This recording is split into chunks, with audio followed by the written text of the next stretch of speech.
I don't want no oil, a spoil in my shoreline. I like fish much better than crud. I like birds and things, a-creeping and crawling. Won't trade no more oil for blood. The sun done give us all we need to make this country run. But that black demon oil's got us fussing and fighting, and I do believe it's time we was done. I don't want them nukes run by them kooks who think radioactivity is fun. No more three-headed frogs or kids with leukemia. Nuclear power ain't fit for a dog. The sun done give us all we need to make this country run. But that nuclear power's got us fussing and fighting, and I do believe it's time we was done. No nukes! Good morning, Toledo, and good afternoon, Columbus, and good evening, Bowling Green. It's nice to talk to all of you again. This is Joe DeMare, and we're here with my co-host, Rebecca Wood, a.k.a. Cousinette. Having some hair problems today. Okay, yeah, our radio audience might not fully appreciate this, but if you want... That's why I'm letting them know. Yeah, just go to our YouTube channel later in the week. You'll be able to see what Rebecca's talking about. But you will not be able to see my face, mostly. And what we're talking about is ecology in the environment. Welcome to For a Green Future. And this is a show where we talk about the environment. We talk about it in the ways that it affects you, your wealth, your health, your happiness, the wealth and health and happiness of your friends and your families and your pets and pretty much everything and everybody everywhere, because like it or not, all of us are here on this little planet called Earth. And we've got a good show lined up for you today. We're going to chat for another 10 minutes or so about various things, and feel free to join the chat at any time at 877-909-1007. And then we will be joined by our good friend Kevin Kamps from Beyond Nuclear. And we're going to go into a little more depth on a story we reported on last week, which is that the UK has decided to give up on nuclear waste reprocessing. They spent decades and billions pulling the plutonium out of all this nuclear waste, and they created all kinds of horrible pollution in the process. And so, but then they found themselves sitting on 200 tons of plutonium that they had no idea what to do with. So they've decided to turn that back into nuclear waste again. So we're going to talk to Kevin a bit about that. Then we'll hear from our patrons and advertisers. And then it'll be Rebecca's turn to seize the microphone. And what will you be telling us about this week, Rebecca? I will be wishing everyone a very happy Vasant Panchami. This is your cue to say bless you. No, I'll take whatever kind of happy I can get. All right, that works. But yeah, bless you anyway. All right, well, okay, interesting.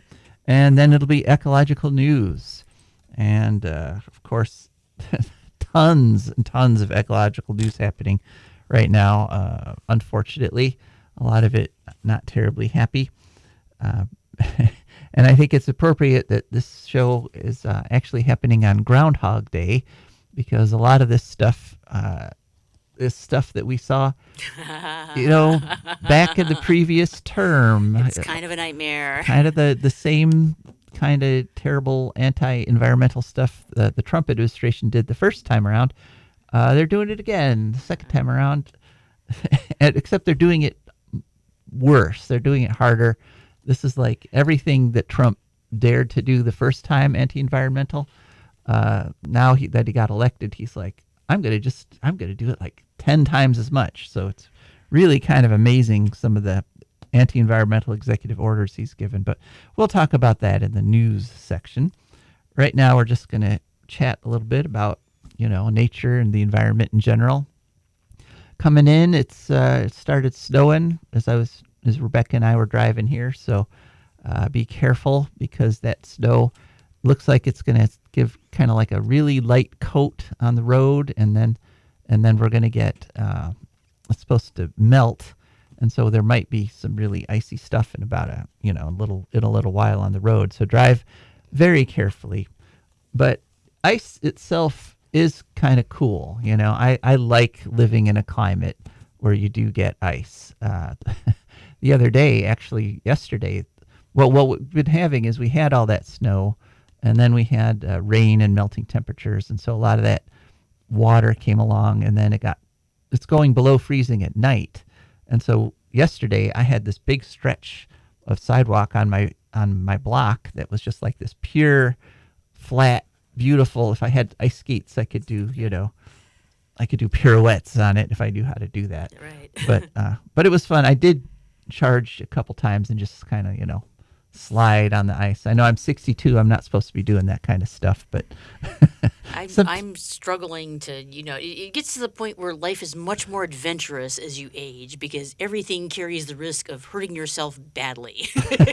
It's like you're spending your life in the other Everest death zone, essentially.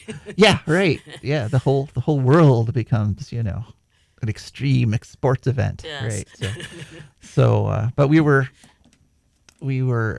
Ursula and I were having a good time. She kind of wiped out once. My dog Ursula was poor puppy, tried to make a turn on the ice, and she's not used to it because we don't get ice enough. See, we don't have the skills built up, and so she just kind of went flump with her legs out in all directions. It was funny. She has a lot of legs too. But we had our 2-week very cold snap, okay, and of course during those cold snaps, the people come out of the woodwork, saying, "Oh, look, global warming, ha ha ha."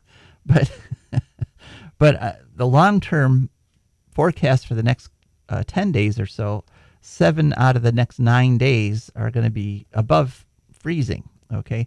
And believe it or not, today's temperatures is above, according to my weather app on my cell phone, today's temperature is 6 degrees above average.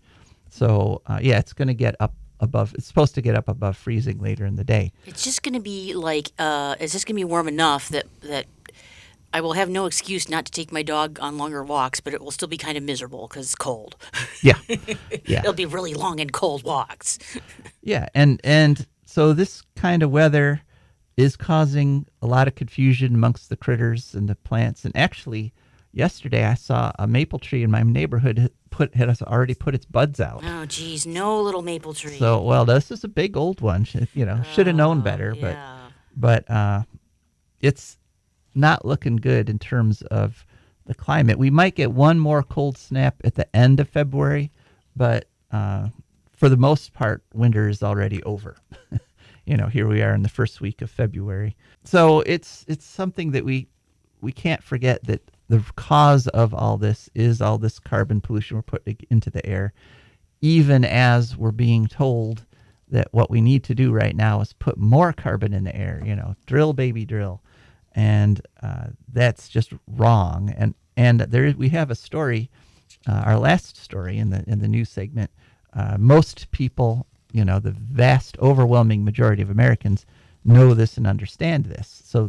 So even if you never hear it on the news, even if the news is only giving you the perspective of our quote unquote leaders that are saying we need more drilling, in fact, the opposite is true. So, but did you enjoy it? Did you enjoy winter? And of course, the sun is going higher up in the air, so now we get the situation where even though it's cold, you can't go out on the lakes and have fun anymore because the sun is already starting to melt the stuff that showed up.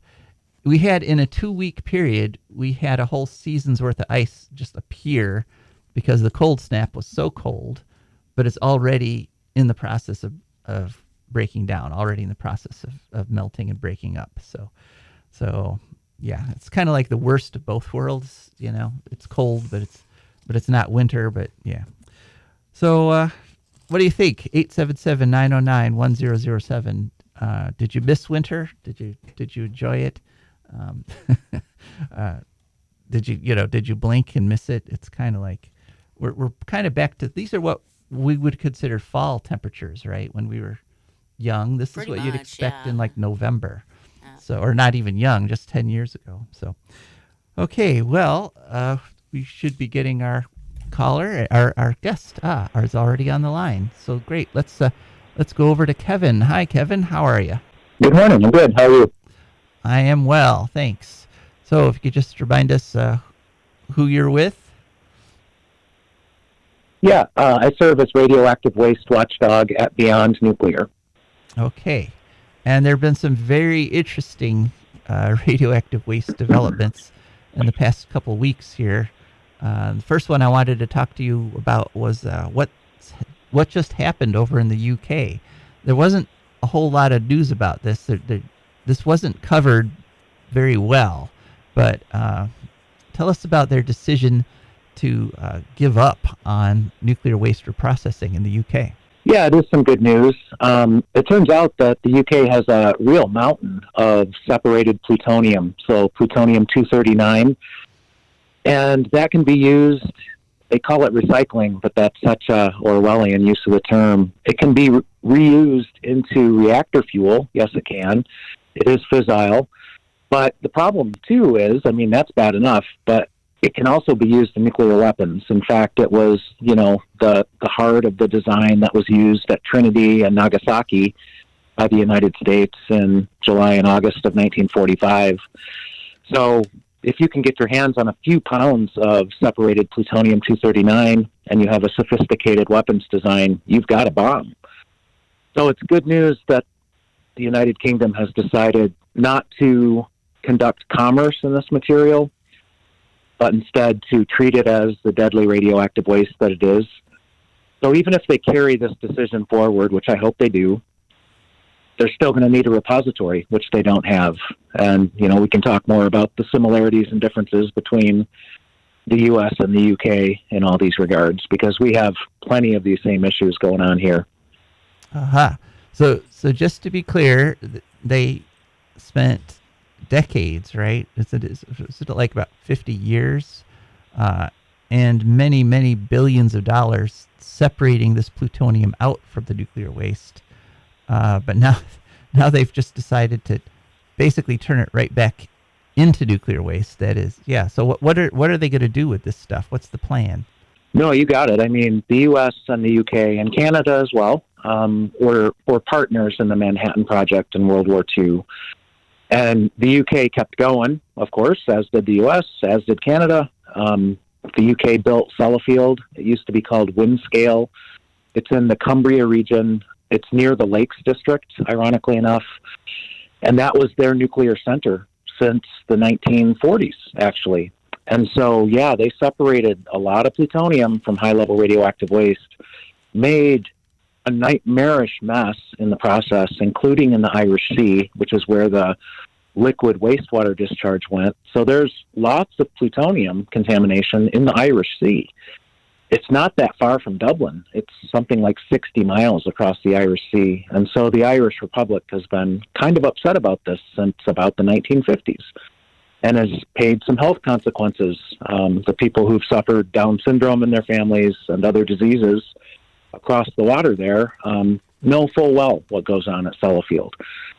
So what's going to happen now, if the UK government sticks to its plan, is they have 150 metric tons of separated plutonium, which I mentioned, it only takes 3 pounds to make a nuclear weapon. So yeah, I made a note of that. That is a god-awful number of nuclear weapons if this mountain of plutonium-239 were to be used that way. Or a small fraction of it were to be stolen and used by a subnational group for a terrorist attack, for example. So the plan now, supposedly, is to take this separated plutonium, like you said, mix it back into the high-level radioactive waste from which it came in the first place, and unimaginable amounts of money were spent to separate it, ironically enough now, and then mix it, apparently, from some of the news coverage you shared with me, Joe, into a ceramic matrix that will be the solid substrate that will make it more difficult to separate out again. I don't know about impossible. And then buried in a geologic disposal, which has not been located or identified. The same situation we're in here where, for many decades, Yucca Mountain, Nevada, on western Shoshone Indian land was the top target in the country for a national geologic disposal repository, as they're called. Well, that's off the table now. So the United States, like the UK, like most countries, the only country that can claim to have a high-level radioactive waste disposal repository at this point is Finland. It's not even open yet, but it's close. And this is always a contentious battle. Who's going to be the sacrifice area for their country in this regard? So these are terrible dilemmas, and they are dilemmas because once you've created plutonium, which for the most part doesn't exist in nature except in a very few places and by a total fluke, there's a small trace amount of plutonium on planet Earth that's not artificially made. But our species has made up for lost time, I'm being sarcastic here, and created a tremendous amount of plutonium in the high-level waste, a lot of which, has been separated out and is sitting there and has to be guarded 24/7, 365 forever, because the half-life of plutonium-239 is 22,400 years. So it'll be around for over 240,000 years. It's got to be guarded that whole time, because if anyone gets their hands on it, 3 pounds of it, they can make a weapon out of it. And so in addition to, you mentioned the danger of it, A is, of course, making a small nuclear bomb, which is not that complicated. I remember there was a book I read called The Curve of Binding Energy that kind of laid out the basic techniques for it. I mean, I think, with some practice, I could probably build one now. But there's also a difference. There's also the danger of just the plutonium itself, right? I mean, let's say you didn't make a bomb with it, but you wanted to kill as many people as possible without actually using it as a bomb. What would you do? How would you handle that? What's the technique for turning plutonium into... Right, yeah. Even a small nuclear weapon, so-called, like Nagasaki, was a plutonium bomb, killed the better part of 100,000 people. So these are not small explosives. They're 10 or 20 kilotons to begin with. Or it could be 1 kiloton. It would still take out a part of a urban center. But you're right. Besides the explosive potential of plutonium through fission, you have its ultra toxicity.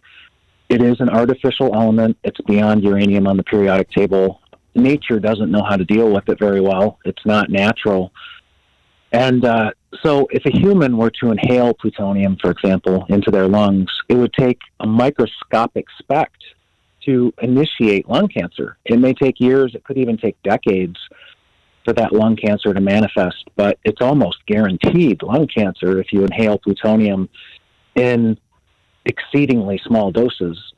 And there's other diseases associated with plutonium being ingested in different ways, whether you eat it, whether you drink it, whether you breathe it in. So it is a very hazardous substance that has to be contained and isolated from the living environment 100% of the time, except it lasts forever. So this is a real diabolical substance, and it is good news that the UK has made this decision, but like I said, in the United States, we're going the opposite direction. We have a $2 trillion nuclear weapons modernization program underway, complements of several administrations now, Obama, Biden, and of course Trump. And it's a new arms race.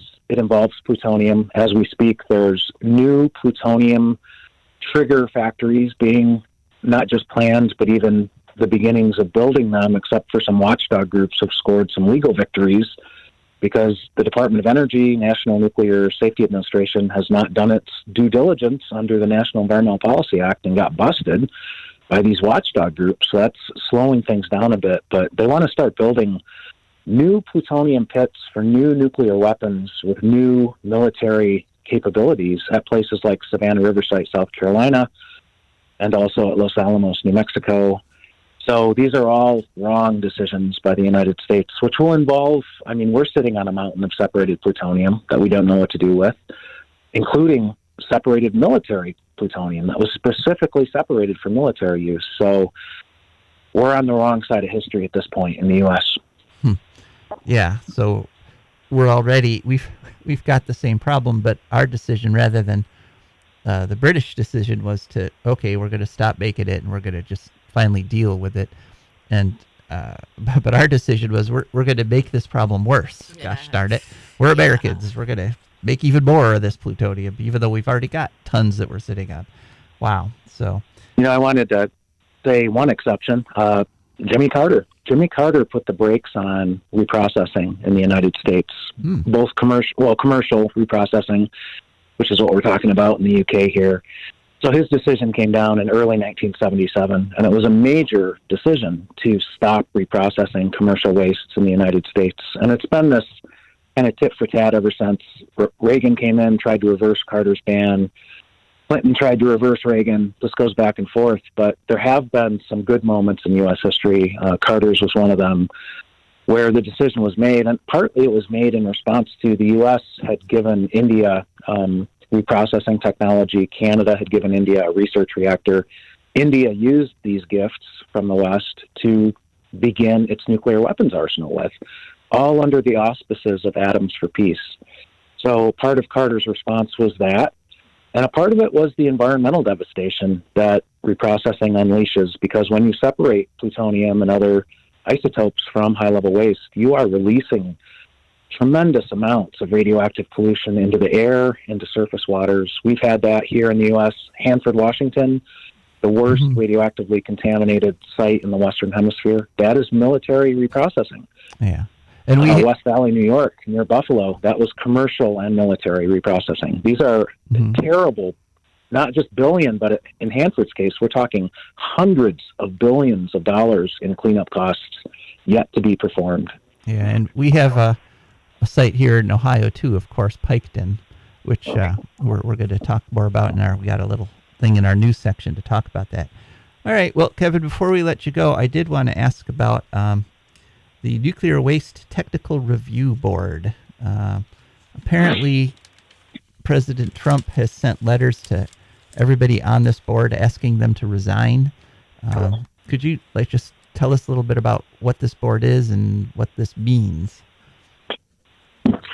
Yeah, the U.S. Nuclear Waste Technical Review Board is the federal government agency that's supposed to oversee the activities of the Nuclear Regulatory Commission, the Department of Energy, and the nuclear industry in regards to highly radioactive waste.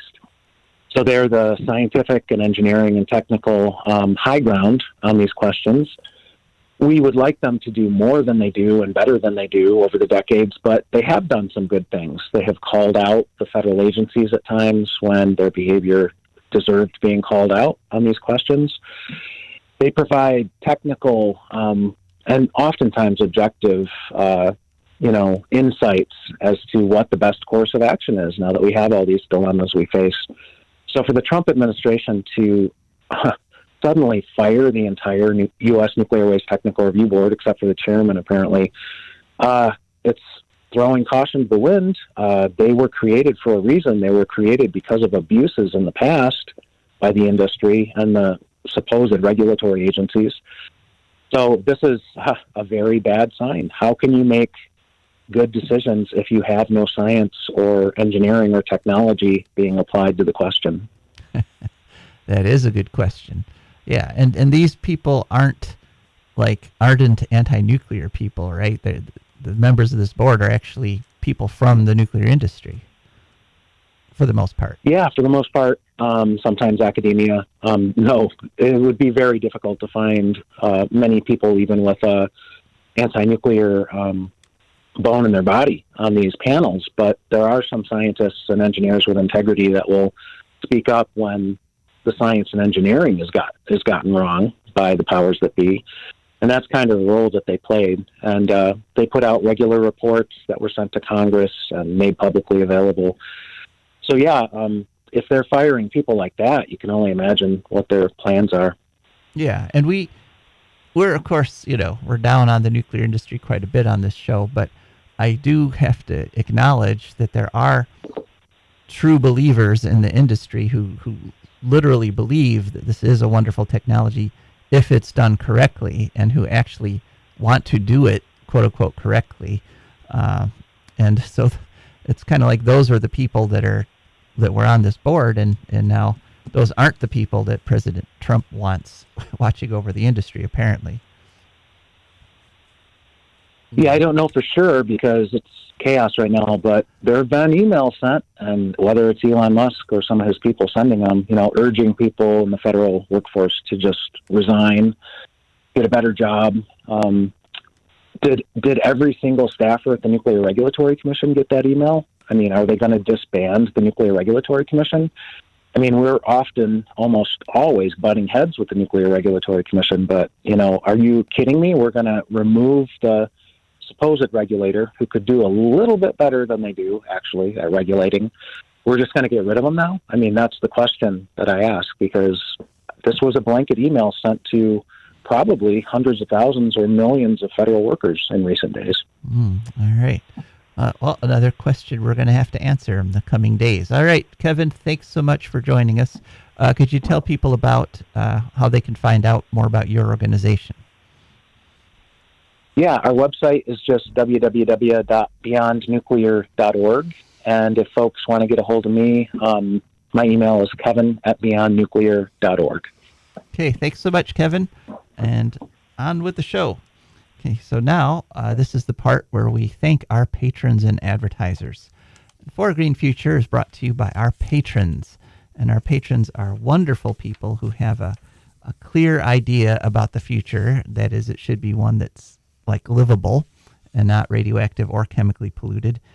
And so they've decided it's important to support our show in order to give people the information they need to make decisions as citizens to keep the planet livable and the future green.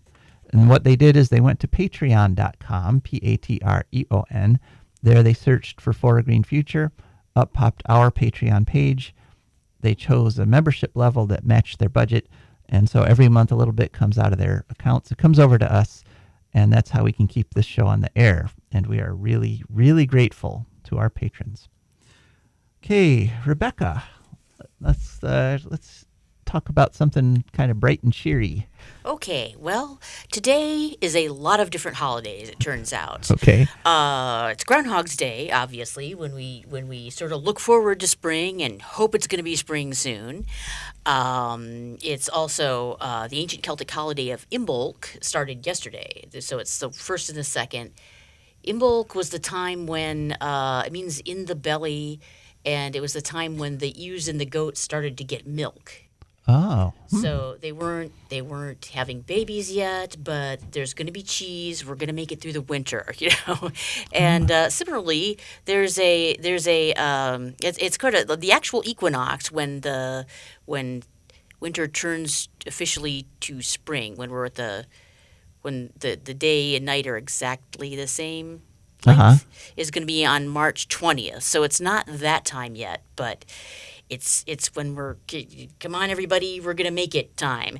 And another holiday oriented towards that is the Hindu holiday of Vasant Panchami, which, according to the Times of India, is the birthday of the goddess Saraswati, who is the goddess of knowledge, music, art, speech, language, and poetry.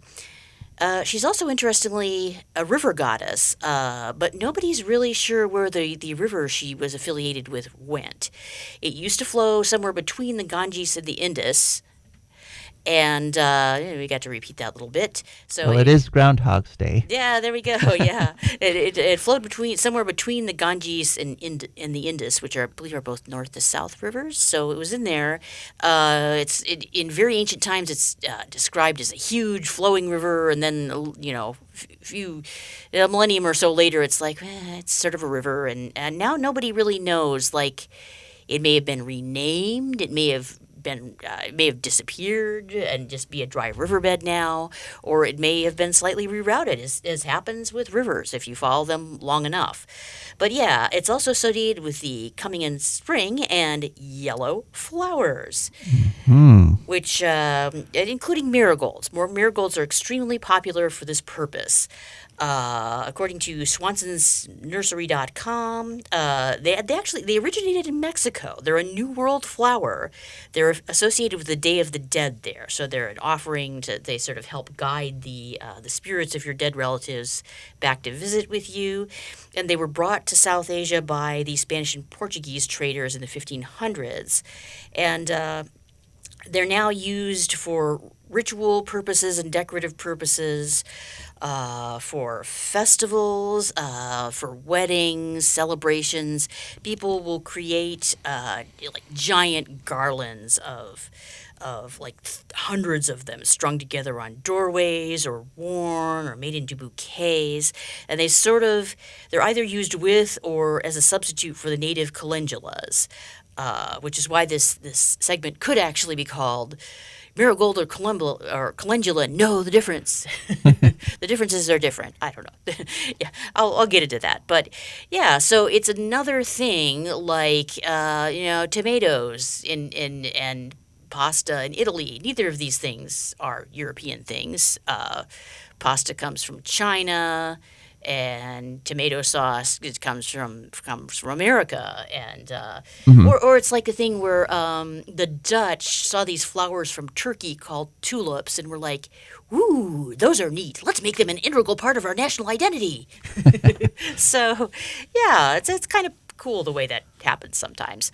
They're associated with good fortune, creativity, and passion. They're also used in, I think they're part of the Chinese New Year celebrations a lot, used in Korea, other parts of Asia. They're big in India with Diwali, the fall holiday, associated with colors. And they're usually part of the Hindu turmeric ceremony, where they're applied as a paste to the bride and groom. Oh no, a paste of turmeric, and other things, which is also yellow, is applied to the bride and groom a couple days before the wedding, sort of as a spiritual purification thing. And they look silly, and everybody's smearing them with yellow goop. But that's part of the fun. So, yeah, some of the benefits are that they repel pests like aphids, whiteflies, and nematodes. They attract pollinators to pollinate other stuff that's around them. They also attract ladybugs and hoverflies, which control pests. So they're acting as an insecticide just in and of themselves, and also they're attracting other animals which control pests, and they also enrich the soil because they die and their bodies go into the soil. Now, I saw a couple of articles where it was considered to be controversial whether they really help that much in your garden. My dad always used to plant them around his tomato plants, but some people said stuff like, okay, but they do help with protect from cabbage worms, but then they use up a lot of water, so your cabbages will be smaller or something. Or, well, they attract insects from other places, like they keep the insects away from your other plants by attracting more to themselves, which means there may be a net increase in of those insects in that area, and it might backfire or something. Blah blah blah blah. Really, the folk wisdom here is pretty consistent, though. People. Yeah, and I'll weigh in on the controversy. The years where I've had the most successful gardens are the years where I've had the most marigolds around the edges. So yeah, so maybe that was just because I was getting my gardening act together enough to do that year. Yeah. But I definitely think they help. So, yeah, some scientific backing and considerable anecdotal evidence. So there's another yellow flower which is pretty similar to them called a calendula. So the difference would be that marigolds they're also yellow. Marigolds are in the genus Targetes in the aster family, whereas calendulas are also asters but in the genus Calendulus. And I looked at threats to marigolds. And there are a couple of things which are endangered, something called sea marigolds and pot marigolds, but both of these are actually calendulas. So thank you for muddying things. So yeah, that's marigolds. They're a nice little flower. Oh, if you ever want to see like how this looks for the festivals and stuff, there is a movie called Monsoon Wedding that I saw once, which is so beautiful. It was like this this romantic story subplot between the maid and the family maid and the guy who's the wedding planner, and the big holding up a boombox in the rain moment was like where she walks out and he's there with a giant heart-shaped bouquet of marigolds, and it's such a beautiful shot, just gorgeous and lush, and somebody did some real good camera work there. Yeah. Romantic, everything. And when I was at last summer, went to a wedding in India. They put out in front of the house. They put a huge bowl, and they had a flower mandala in that bowl that was mostly marigold flowers of various colors, arranged in a really cool place. I'll stick that in the my photo of that in the YouTube version if anybody's sort curious. of think of them as a prim little flower that it grows in little sort of neat, little widely separated rows around something, a flower bed here, but right. they have a whole different image in Asia. All right, well, thank you, Rebecca, for that talk about marigolds. And if you want to weigh in on the marigold controversy, of course, you can call anytime for the rest of the hour at 877-909-1007. Okay, on to ecological news. And this is a difficult time to be an ecological news show just because there's so much of it right now, and a lot of it is not really good. So I'm kind of glomming a whole bunch of news stories together here to talk about Trump has declared an energy emergency. This is one of his executive orders. And he's using this emergency to basically gut the Endangered Species Act, remove enforcement of it, and to exempt the oil and gas industry from a lot of environmental regulations. But interestingly, so he's declared this energy emergency. We don't have enough energy, so we've got to do all sorts of terrible things, including opening up the Arctic National Wildlife Refuge to oil drilling. But he also has banned wind and solar.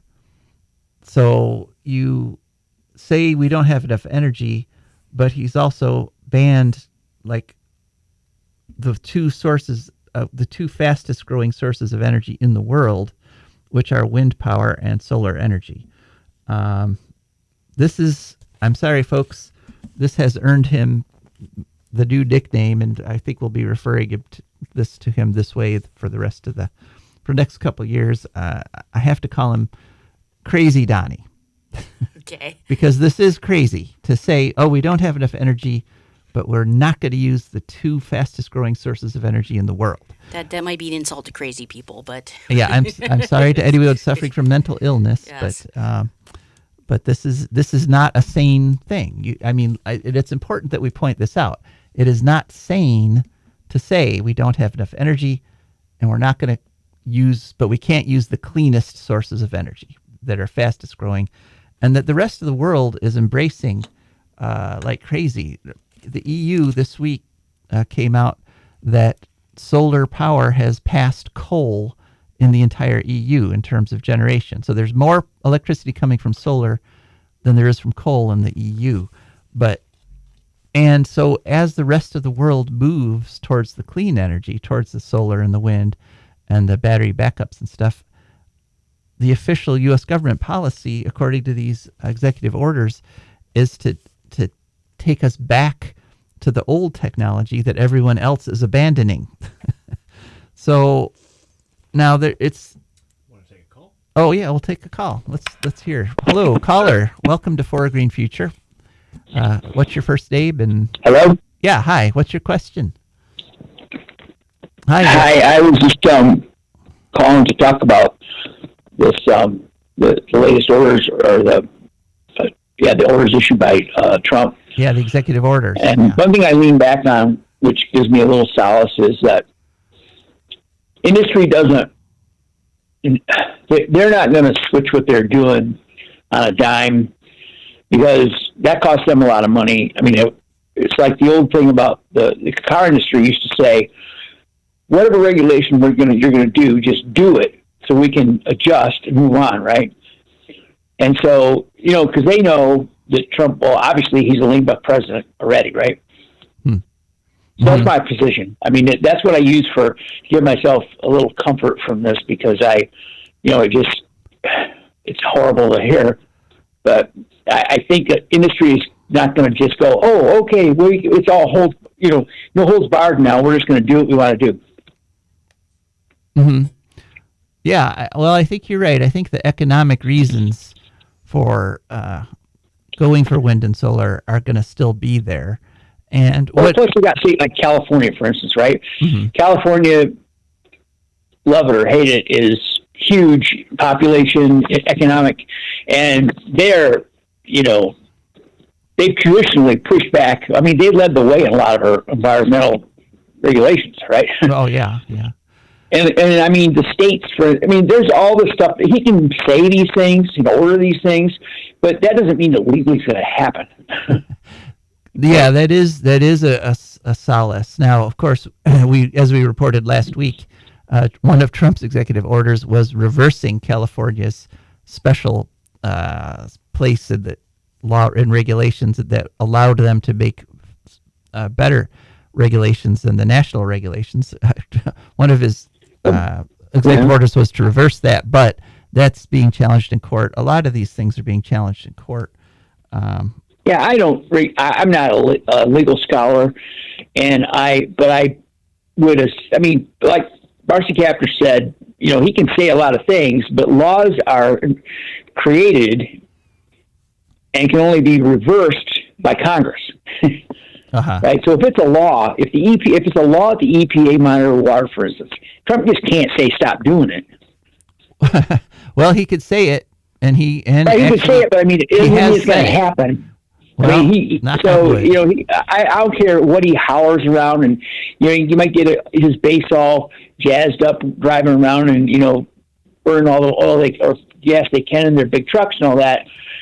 Fine and dandy, but as long as that doesn't actually move the needle where the rubber meets the road in terms of the mixed metaphor on my enforcement, what little enforcement the EPA does. Let's face it, they're pretty weak, but at least there's something. But that's all I had for you. Thanks. Well, thanks for the call. And let's share your optimism. So now lips to God's ears. Yes.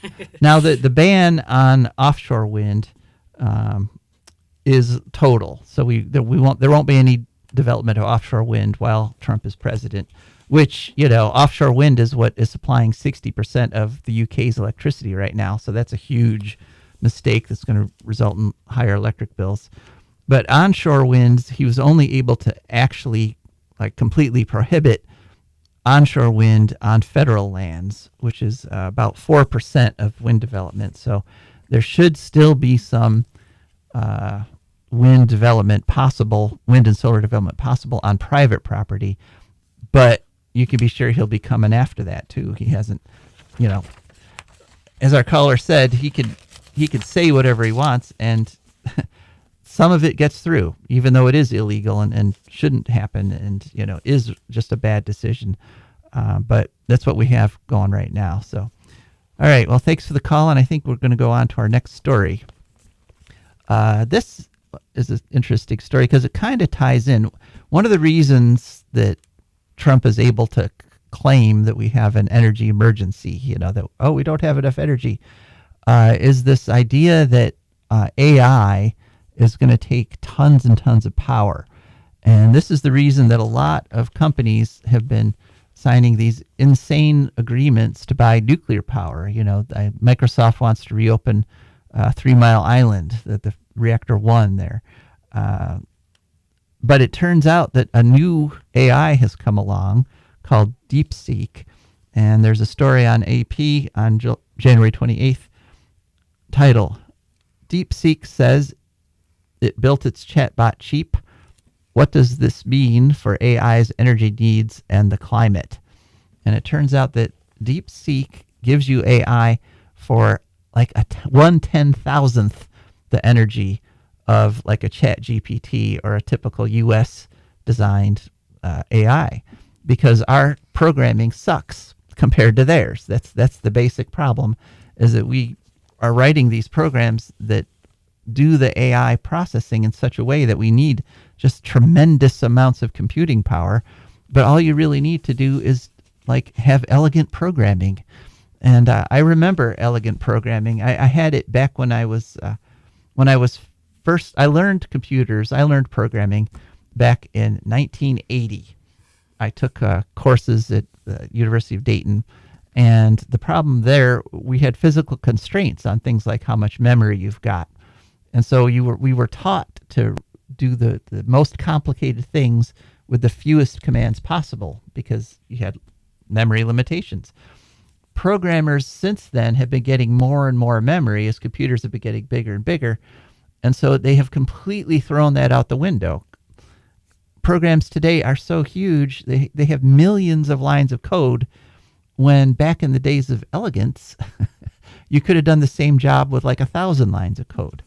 And so the Chinese understood this. Apparently, there's a company, the company that's responsible for DeepSeek. And so this is why the stock market crashed this past week, because all these major U.S. corporations have spent billions. Meta put $65 billion into making contracts and ordering new power plants. Microsoft, $80 billion. You get tens of billions of dollars that starts to add up to real money. And this is for their AI, and it turns out that the DeepSeek Chinese AI can do the same job better. It outperforms the chatbot and the US AIs on most of the tests that you do for AI, and they can do it on a regular computer or even on a cell phone. So it's really kind of crazy. And so, and so all these big orders for nuclear power plants and stuff turn out once again to be a tremendous business mistake. I mean, how many large corporations have to sacrifice themselves on the altar of nuclear before they get it?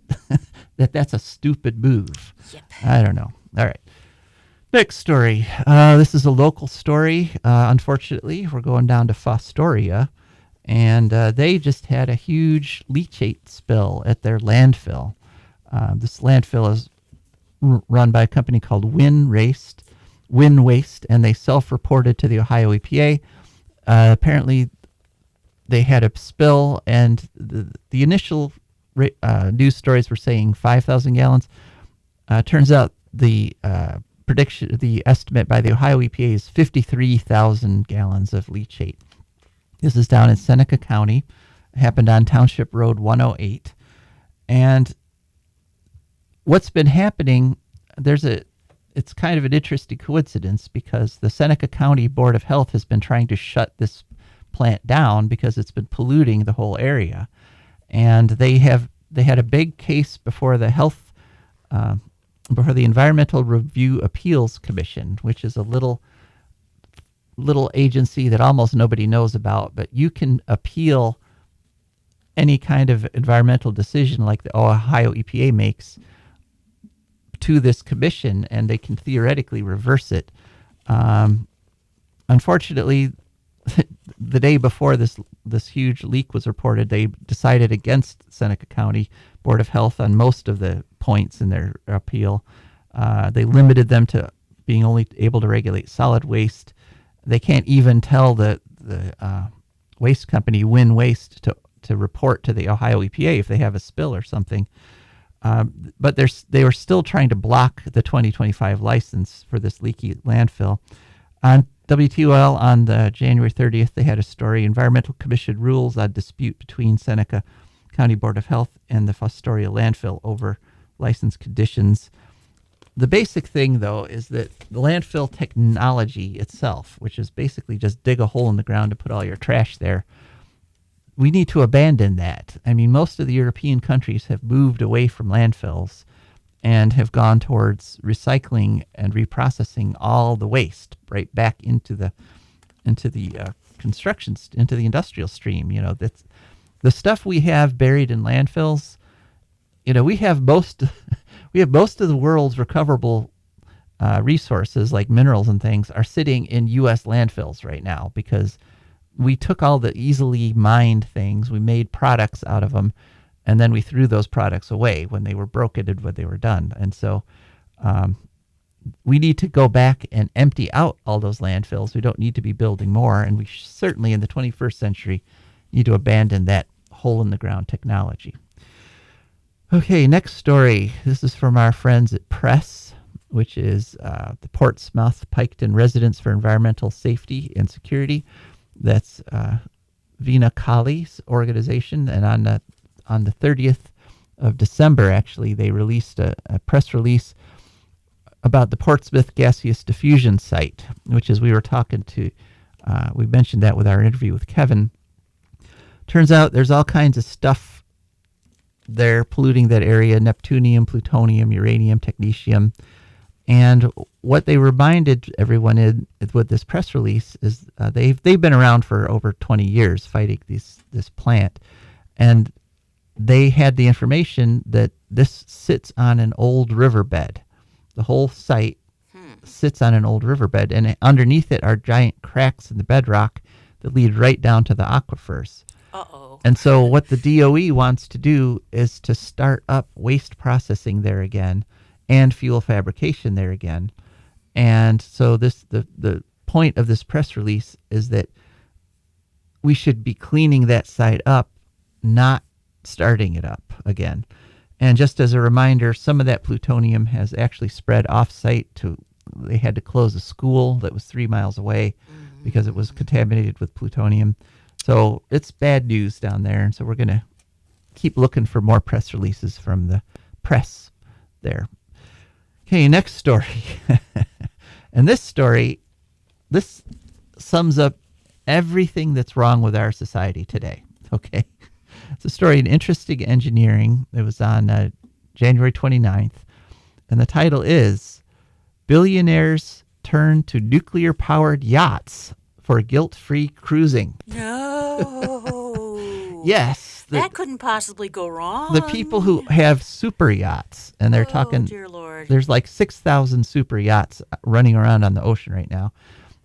They want to have they're talking about powering them with nuclear power instead of fossil fuels. Now, it is true that the fossil fuels put out by these yachts, the amount of carbon is insane. It's 5.7 million tons every year, which is roughly the amount of CO2 produced by Nicaragua or Afghanistan. It would put the super yachts are about 130th in the list of about 200 countries around the world in terms of carbon emissions. But to me, there's no greater metaphor than these rich people building nuclear power plants to run their super yachts. But they're all excited about it because they only have to be refueled every couple of years. It gives you a lot more power than diesel fuel, so you can have even brighter lights and flashier disco dance floors, and it's just insane. The only bright spot in this is that being that close to a nuclear power plant probably will eliminate their ability to reproduce. So, because infertility increases. Silver lining. Within 5 miles of a nuclear plant, infertility increases roughly double. So they're going to be like any supermodels they take with them. Yeah, they'll be like a couple hundred yards from the nuke plant. So. Oh boy. So I don't know. Okay, next story. This is an interesting one. We're going over to the Ukraine for this story. Vestas put out a press release. They are delivering wind turbines to the Ukraine to create their largest energy project to date. This is a press release on January 22nd. It's the second half of a larger project. They're putting in 384 more megawatts. They already have put in 114, so the total will be 498 megawatts of wind. That's roughly half a nuclear power plant. It's called the Tylaguluska project. It's 64 wind turbines. They are the 6 megawatt mode. It's their V162 wind turbine model.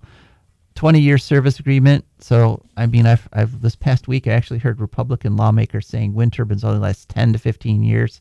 No, they last 20 to 30 years. And so they have a 20-year service agreement. And one of the reasons, there's a whole bunch of reasons Ukraine is turning towards wind. And one of the most important is that they're very hard to destroy with like drones and missiles and things. they're a really skinny target, and there's hundreds of them, and you would have to, use hundreds of missiles in order to wipe them out. Right. So, That makes sense. as opposed to their nuke plants, which all the Ukraine nuke plants are shut down now because they're all potential missile targets, and so they're not getting power from their nuclear power plants. All right, last story. Here we go. And this is a positive note.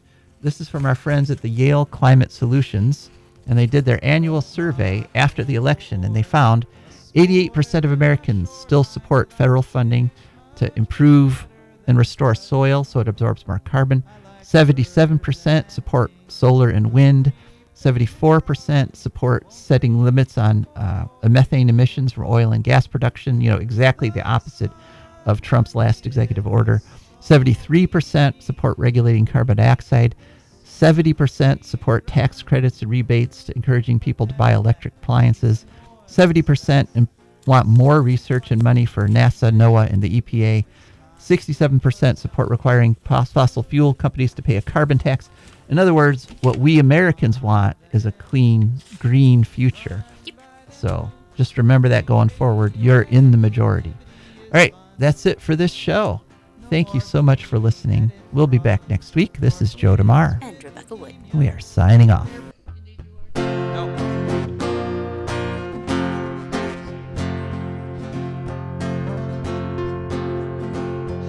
I don't want no oil, a spoil in my shoreline. I like fish much better than crud.